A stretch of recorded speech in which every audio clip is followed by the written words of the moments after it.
People don't write much anymore.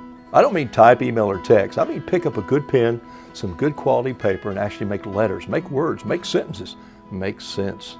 There's something about the words flowing out of your brain, into your arm and hand across the page that just gives you time to consider what it is you're really saying.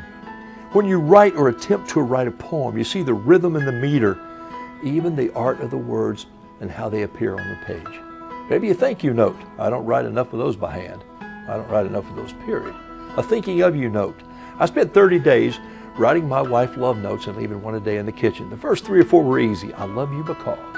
And then I realized, I got 26 more days. What am I going to write? It was a soul-searching experience. That was 30 years ago. I should do that again. I fill up moleskins and field notes and sketch pads and journals, and sometimes I just simply doodle. Ink is still inexpensive and it's expressive. Written words are powerful when they come to you in longhand.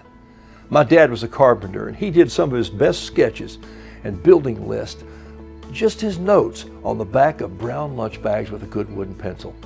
I wrote a play for a dinner theater that was called the 43rd Annual Folklore Embellishing Watermelon Wrestling Seed Spitting Cedar Woodland Contest, and how we came in third. The local paper headlined the play. Not because the play was so good, they said. We just love the title you've written. The play was about writing and telling stories, and even writing home. We left the stage during the play. We went out in the audience and we sold pens that had the title written on it. Write somebody. It's just a quarter investment. Write home. Write your mom. Write your congressman. Life is about working words into stories. When I'm with my grandkids, at the end of the day, I usually tell a story. Not some long ago, once upon a time folk tale or some lost kingdom fable. I'll tell them stories about a boy and his dad who built a boat, or who lived near the marble quarry, or who learned to blacksmith and train bird dogs, struggled how to play the guitar and even rob honeybees. That boy was me, I say. And I've got hammers and wood and nails out in the shop, and tomorrow we build a plywood castle. Hey, write your stories down. I don't like a pen that writes faster than I think. I want my pen to drag a bit. It slows down my messy writing. And I don't want a paper that's too slick, but paper that has a tooth. If I doodle in the margin, I want a pen that has a bit of a wash to it if I add a watercolor brush.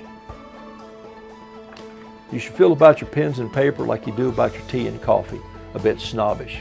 My wife has this motto: life is too short for bad food and bad coffee. I'll add to that, too short for cheap pens, bad paper, and weak words. Invest in your handwriting. Carry a good pen. Carry one. If you have questions about pens, write us a note. See what I did there? Write us a note.